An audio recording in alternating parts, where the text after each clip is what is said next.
Les œuvres abordant les transidentités sont souvent clichés. Elles nourrissent les imaginaires des spectateurs et spectatrices, qu'elles soient cisgenres ou transgenres. Il est crucial de se poser la question du contexte. Le contexte politique, culturel, mais aussi celui des représentations existantes. Les anciennes représentations, souvent mauvaises ou incomplètes, nourrissent les nouvelles.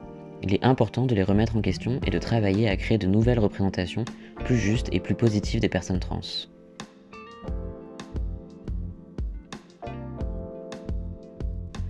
Depuis des années, j'essaie de regarder à peu près tous les films et toutes les séries qui touchent de près ou de loin aux transidentités. Au début, c'était une quête pour me voir, me trouver, me comprendre. Quand j'ai pu mettre des mots sur qui j'étais, je me suis rendu compte que ce que j'avais vu avait beaucoup influencé ma perception de moi, de mon monde et très largement en négatif. C'est la communauté qui m'a apporté les réponses et pas les représentations. Et j'ai envie de changer ça. Depuis quelques années, ici et là, je participe à des projets en les accompagnant dans leur représentation de personnages trans. C'est comme ça qu'est né Représente Trans, d'une envie de concrétiser tout ce travail. Et c'est là que j'apparais.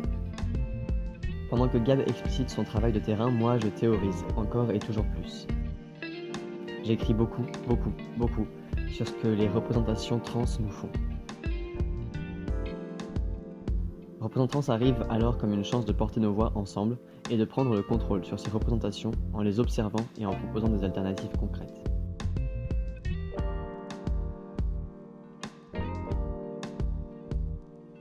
Quelles sont nos ambitions ? Jusqu'à ce que Représente Trans prenne vraiment forme, ce n'était que des bribes de rêve. Concrétiser le projet m'a permis de mettre des mots sur cette ambition que je nourris depuis un moment, celle de représenter les transidentités autrement. Changer le regard des personnes cis sur les personnes trans, mais aussi et surtout changer le regard de nous, personnes trans, sur nous-mêmes.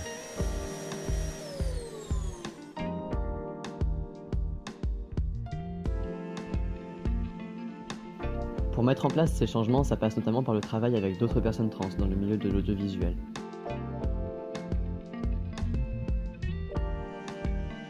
On avance ensemble et c'est hyper important pour nous. On veut dépasser le stade du constat pour s'attaquer à du très concret.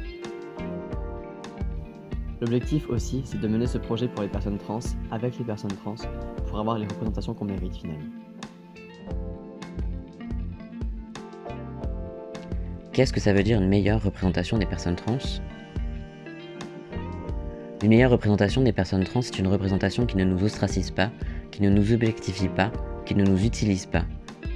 C'est une représentation qui nous empouvoire, nous trans, et qui nous donne de l'espoir. C'est une représentation qui change nos vies et qui fait avancer nos droits. C'est la représentation de nos multiplicités aussi. C'est la réappropriation des narrations et des images pour montrer nos histoires dans toutes leurs variations. C'est une représentation qui n'existe pas pour rassurer ou satisfaire une curiosité malsaine, mais pour permettre à chaque personne trans de trouver une référence à laquelle se rattacher de manière positive. Une seule œuvre ne pourra répondre à toutes les problématiques des représentations, mais il est primordial d'aborder les transidentités avec justesse et bienveillance. Ces représentations auront des répercussions concrètes sur les vies réelles des personnes trans. Certains choix qui paraissent anodins peuvent avoir des conséquences bien plus larges.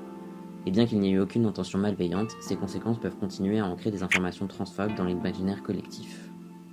Il est alors vital d'impliquer les personnes trans concernées et expertes des représentations.